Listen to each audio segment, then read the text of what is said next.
We put this slide up just to give everybody a chance to kind of look at it, get an idea of what's going on here, what we're dealing with at home, a little breakdown on the outfit. Welcome to 1860. We are remnants of the land grant for the Union Pacific Railroad. So we are all in the checkerboard. So our operation, I like to make Cheryl flinch a little bit. We have a forced marriage with no option of divorce. The blue lines outline our 7 allotments. We have 6 of those allotments in the program.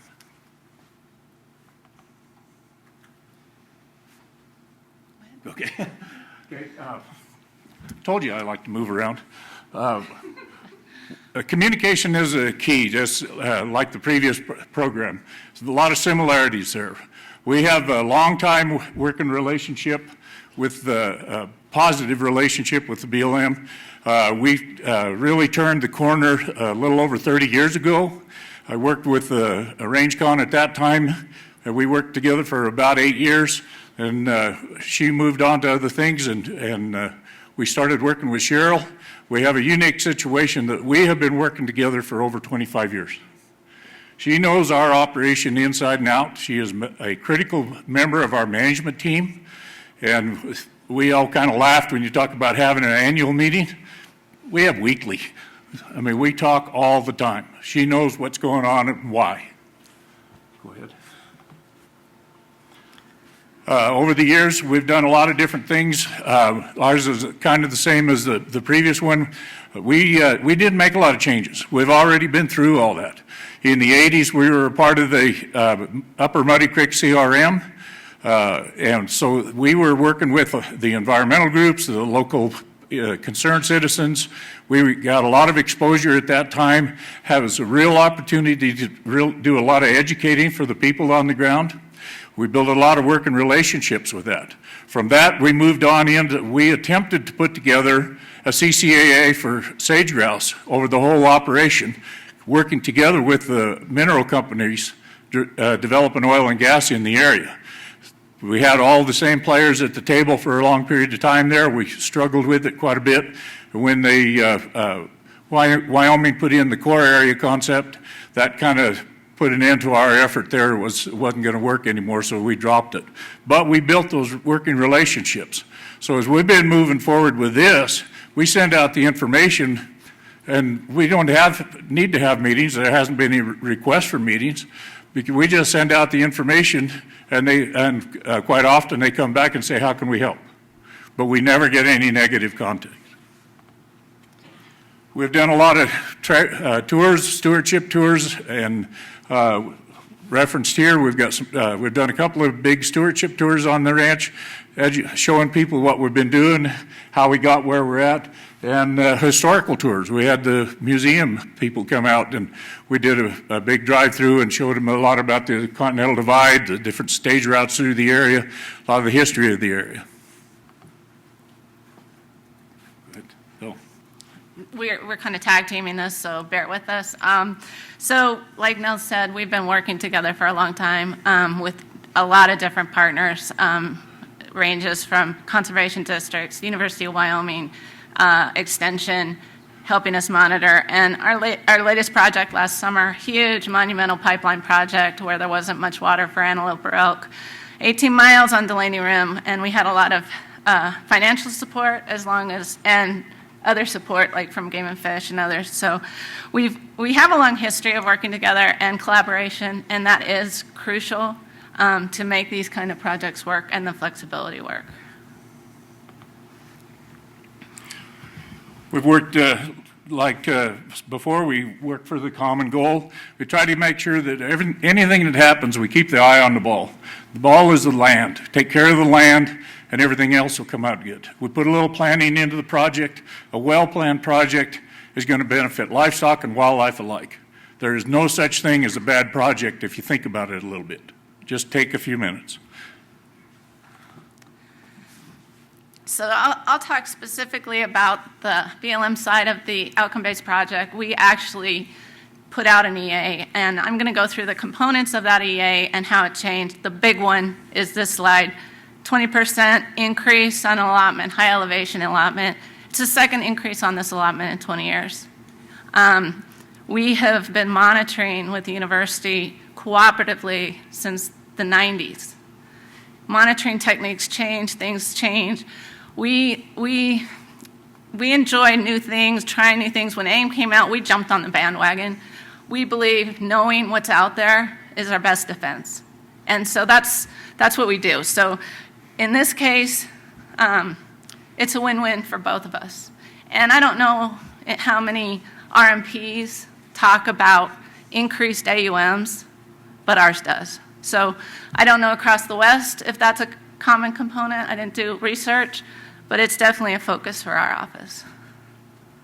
But having said that, let me say we've already done health assessments. We do it on a watershed basis. We've gone through 2 rotations of that.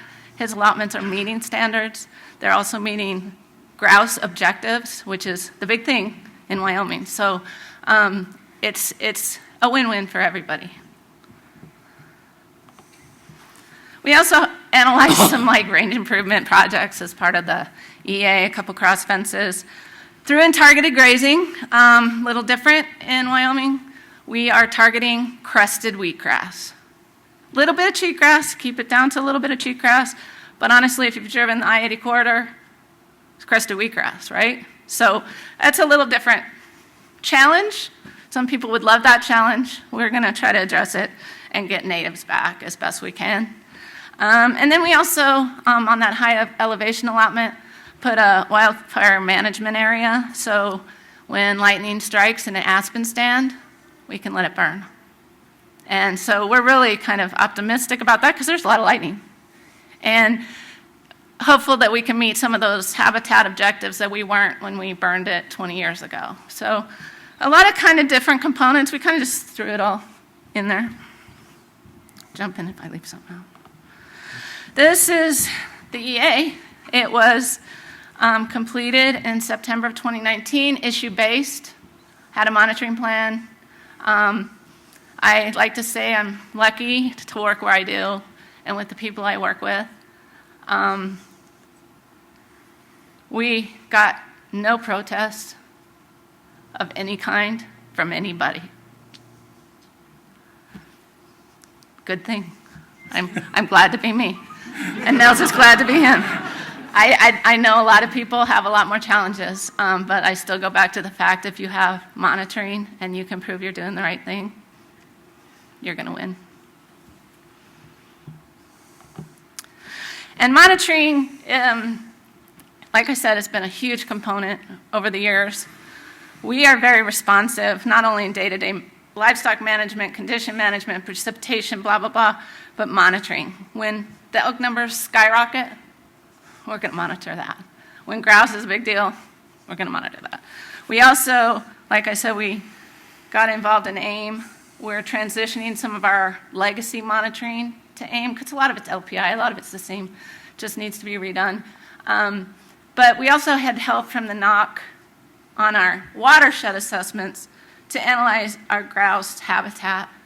And so we went through and had their statistics, because I can't do statistics, and got some really good information on our matrix to document that we've got that information. And for what we have in Wyoming, we're meeting.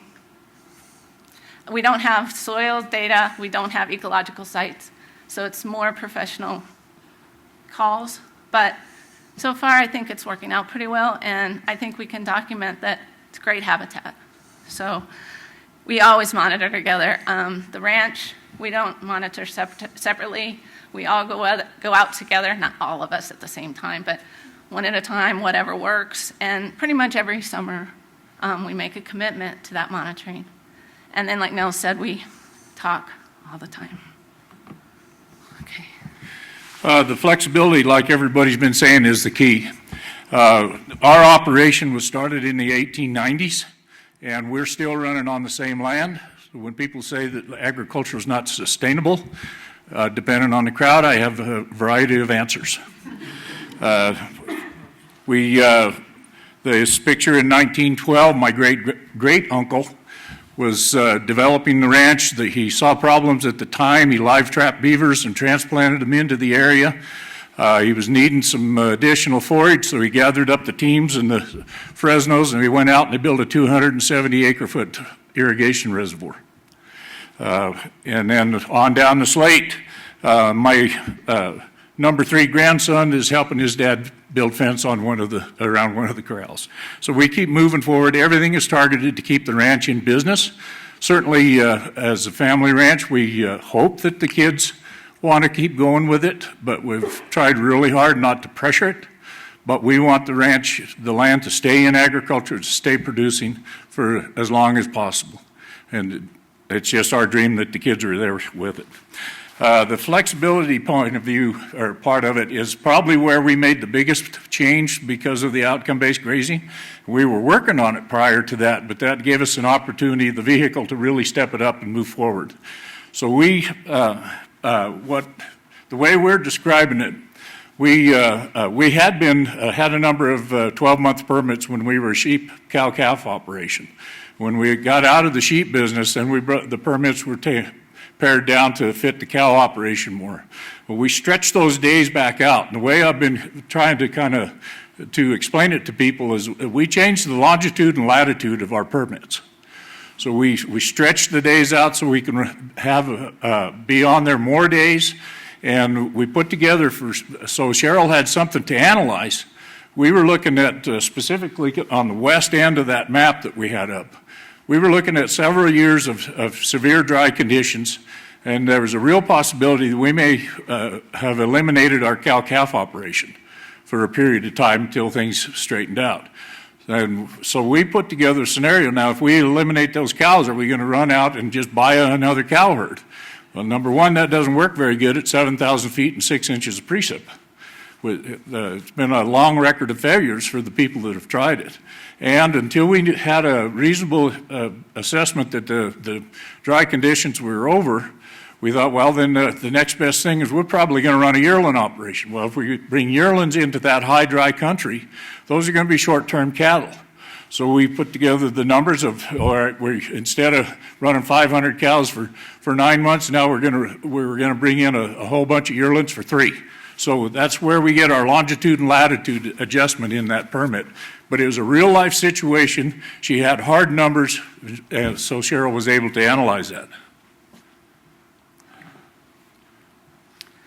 Some of the issues we struggle with probably ring a bell in a lot of people's mind. We don't have wild horses in the allotment, but we have wild horses in the allotment, right? So they get in there. They're not supposed to get in there, but they get in there. We have invasive species from the interstate that runs right through a lot of these allotments. We have other challenges with wildlife, public access, public impacts, as everybody probably does in this room. But we focus on the things we can make a difference on and change and adjust. And so season abuse, rotation systems, range improvements, projects, working together, thinking of different things, and what's come out of it is a better landscape for running cattle. Like Niels said, it went from sheep to only cattle, and that takes a big adjustment and a big investment, especially in the desert. So it's been an evolution and a long time in coming. And this was the latitude and longitude slide, but we already covered that. But yeah, it's in the document. Our document, I think, is only 14 pages plus all the appendices because it is issue-based, which is awesome. And if anybody likes writing 100-page NEPA documents or more, good. But I like short ones. So if you need a copy or want to see it, let me know. Or it's on e-planning, of course. Okay. Okay, part of the work we've been doing we've done a lot of water development, a lot of water development. As she said, because of conditions in the early 70s, my father had to sell some of our high country pastures, so we ultimately turned a winter sheep country into summer cow. So we've done a lot of water development, done a lot of cross fencing. We've had a really aggressive range betterment program for treating sagebrush patches, just anything that we could do to enhance the production. Our fundamental philosophy is that we don't shoot to maximize anything, but we try to optimize everything as best we can. And as technology has improved, we use a lot of electric fences. I was real hesitant to that in the early days, but the technology got better. And then because of the way we changed the operation of the management of the cattle through the season, our cattle were getting exposure to electric fences. So now we're pushing 30 miles of electric fence. We do build permanent fence, 3-wire fence, and but it's working well. And because of the training that our livestock gets, it's pretty rare that we even put electricity to the fence. They just don't challenge it. Part of that, of course, is we've had adequate forage, adequate water. They don't want to challenge. They don't care. With the development of the pastures, we formalized the rotation system that we did both with our sheep and when we got out of the sheep and went into straight cattle, although at that time we were herding them unsuccessfully. But we were doing the moving them around that way, just beating our horses to death. So we do a lot of rotation on the cows and calves, the yearling operation. Yearling operation is on the east side of the Continental Divide. And we will rotate those steers on average 3 times in the spring before green up. We winter down in Nebraska on corn stalks, and when the farmers start firing up the tractors, assuming that the snow is broke, we bring the cattle home and we start grazing last year's grass. It's been very successful for us. When we come off those corn stalks, they adapt quickly. We have they start gaining slowly, but they fill up, they look great, they're healthy, strong, and we just move on through the system. And all of those pastures have full growing season rest every year. So, I think we've talked about the flexibility. Like I said, this is high desert Wyoming, and you have to be flexible. Autumn did a great job. You can't say what the weather's going to be from one week to the next, unless you talk about I-80 being closed. That's always the case. But seriously, it's a challenging environment to manage in, and the more flexibility you can build into that for people that deserve it, the better, and the easier your job is. More of the same, investment into the future. Our goal is to keep that operation going. So we're doing the pipeline investments. Because we have had a water situation, a shortage of water in some of the pastures that were traditionally spring-fed, small streams, small springs, and such. We've been drilling water wells in areas where we didn't expect to. Last year, we were fortunate enough. We put a lot of planning into it, but it paid off. We were able to hit an artesian well near our shipping facility where we ship the yearlings out, and that well puts out 40 gallons a minute at 120 pounds pressure. As you might guess, there's a extensive pipeline system in the planning right now to move that water out into the other areas. And once again, plan for the kids. Everything we do, we're doing for our kids. So they have the option, they can make a choice on what they want to do with their life. Okay. We use a lot of solar. You can see in this slide here, that's a solar panel that we put up last year. That system is running a 230 volt, 3-phase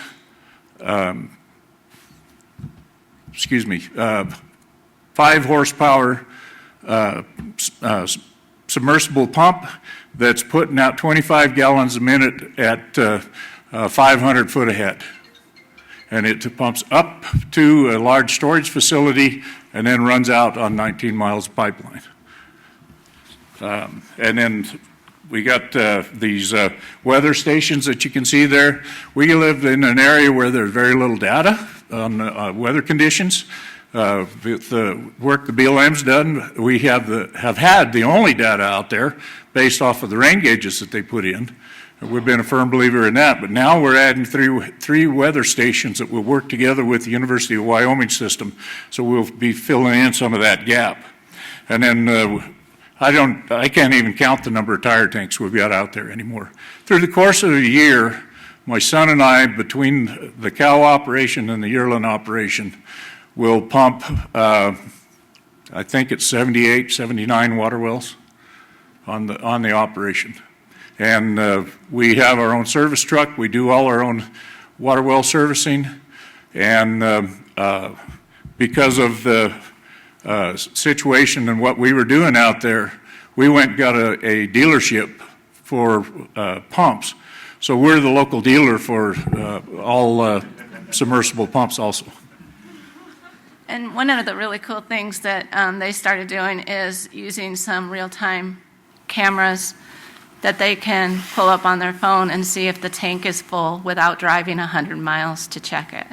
So that's been a really amazing technological change. And that's what we try a lot of new things. We're supportive. Sometimes they fail, sometimes they're successful, and that's been really one of the great things about this project is just trying new things. This is continuous fence. You can see the wildlife like it, and it's easy to build. We look for new opportunities, new ways to do the same business in a better way, and we learn a lot along the way. Yeah.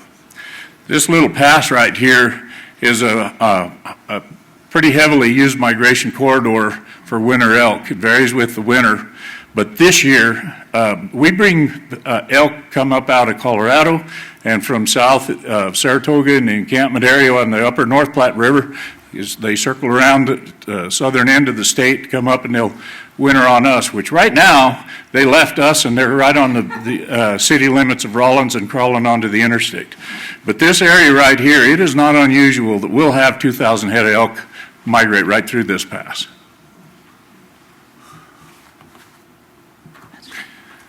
This is a picture of the pipeline system.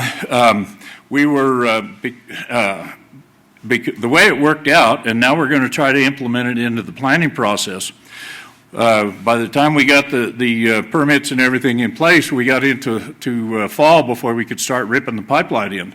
But we got it all in the ground. We didn't have all the valves done, but we got all the pipe in the ground before freeze up.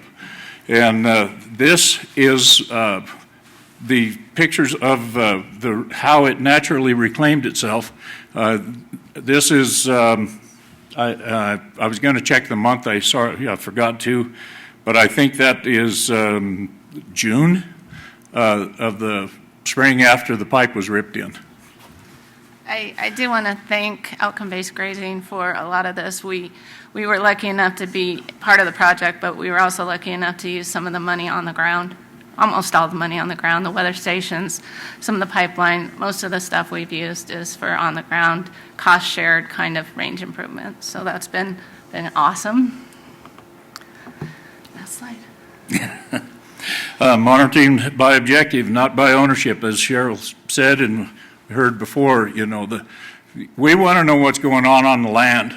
And I know there's people out there in the world that would get pretty frustrated when I say this, but I don't care what you say. This is our ranch, regardless of the ownership.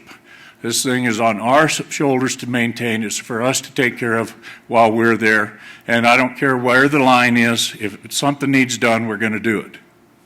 End of statement.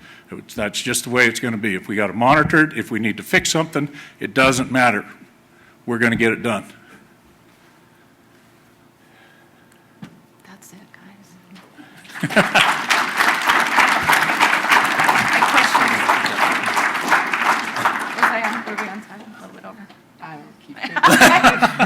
Okay, so we will go ahead and open it for questions for Cheryl and Niels, and then we'll all come up and you can ask whatever question you want. But if you have some questions for them, go ahead. Oh. I was expecting some lively conversation. Take this question. Yeah, I mean, I commend you guys. I mean, you guys are a model of what we aspire for. So thank you for all the work that you've done over the years to blaze that trail, because it hasn't been just recently. I mean, this has been a lifetime of work for you and your family, so I admire that and commend you for that. And the longevity that a BLM employee is willing to put into an office is also equally commendable, because I know that hasn't been easy for you to stay in the same place and maintain that relationship. So thanks to both of you. I do have one specific question, though. When you guys changed to yearling operation, obviously the BLM looks at a AUM as a cow-calf, and I know you guys have increased some of your AUMs. Did you get some increase because you moving some of your operation to yearlings, or are you still a yearling as an AUM period, whether it's 1,200-pound cow and a 400-pound calf or a 700-pound yearling? It's just one AUM. AUM is an AUM. So you've made no conversion. adjustments based on that? Yep. Okay. Thank you. I could address one of your previous questions if I could. In my other life with PLC, I look for the benefit that we're going to, from some of the things we learn in these outcome-based projects. A lot of that isn't going to be reflected in the grazing regs, but I think we will see it more so in the rewrite of the NEPA rules, with being able to use the CAT-X more readily, have it more defined where we can do it, being able to use existing NEPA documents, reference those instead of having to reinvent the wheel all the time. Some of those kind of things will help speed us through some of these projects and efforts that's going on.